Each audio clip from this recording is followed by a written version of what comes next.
Friends, आज हम आपको बताएंगे एज रिलेशन चैप्टर का टाइप 2 जो कि अंतर पर आधारित है। तो पहला क्वेश्चन है, ए और बी की आयु का योग 50 वर्ष है। यदि उनकी आयु का अंतर 10 ईयर है तो दोनों की वर्तमान आयु क्या है ये बताना है। यहाँ पर अंतर दिया है, यहाँ पर अंतर हो या फिर अधिक हो या फिर कम हो या फिर बड़ा हो या फिर छोटा हो। पाँचों का मतलब अर्थात पाँचों का मायने एक ही होता है। तो यहाँ दोनों की आयु का योग 50 दिया है, ए प्लस बी 50 है, ठीक।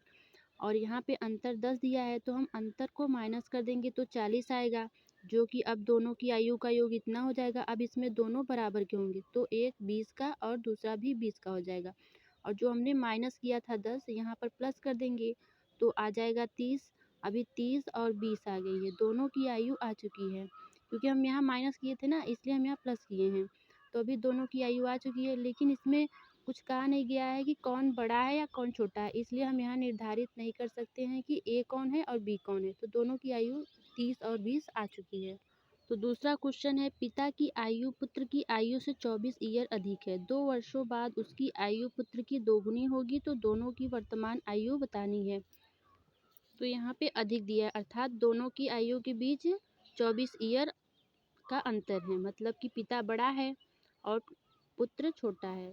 और यहाँ 2 वर्ष बाद की आयु का रेशो दिया है जो कि पिता पुत्र का दोगुना है, तो 1 और 2 का रेशो बन जाएगा। और यहाँ अंतर आयु का अंतर दिया है, जैसा कि योग वाले क्वेश्चन में हम करते थे कि जिस ईयर का अनुपात होता था उस ईयर को हम उस ईयर में योग को भी ले जाते थे, क्योंकि दोनों का जोड़ा बनाना था, इसलिए दोनों को बराबर करना था।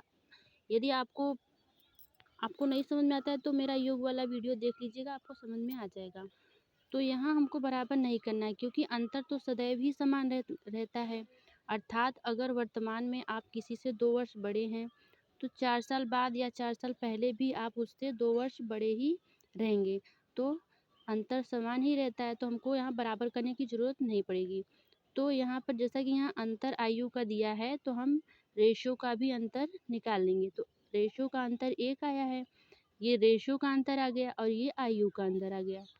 तो हम दोनों को बराबर करके 1 का मान निकालते हैं। जैसा कि यहाँ 1 का मान ही आ चुका है तो जो 1 का मान आता है हम रेशो में गुणा कर देते हैं। तो रेशो में गुणा करेंगे तो यहाँ 48 और यहाँ 24 आ जाएगा। तो ये जो आयु आई है ये 2 वर्ष बाद की है, क्योंकि ये रेशो 2 वर्ष बाद का दिया है, इसलिए आयु भी 2 वर्ष बाद का आया है। तो यहाँ पूछा है वर्तमान की आयु, तो हमें वर्तमान में आने के लिए 2 माइनस करना पड़ेगा। तो 2 माइनस इसमें से करेंगे तो यहाँ 46 और ये 22 आ जाएगा, जो कि ये दोनों की वर्तमान आयु है, ये पुत्र ये पिता है। सो हाय फ्रेंड्स, अगर आपको मेरा वीडियो पसंद आया हो, आपको कुछ समझ में आया है तो मेरा चैनल सब्सक्राइब एंड लाइक भी कर लीजिए, ताकि नए नए नोटिफिकेशन आपके पास पहुँचते रहें।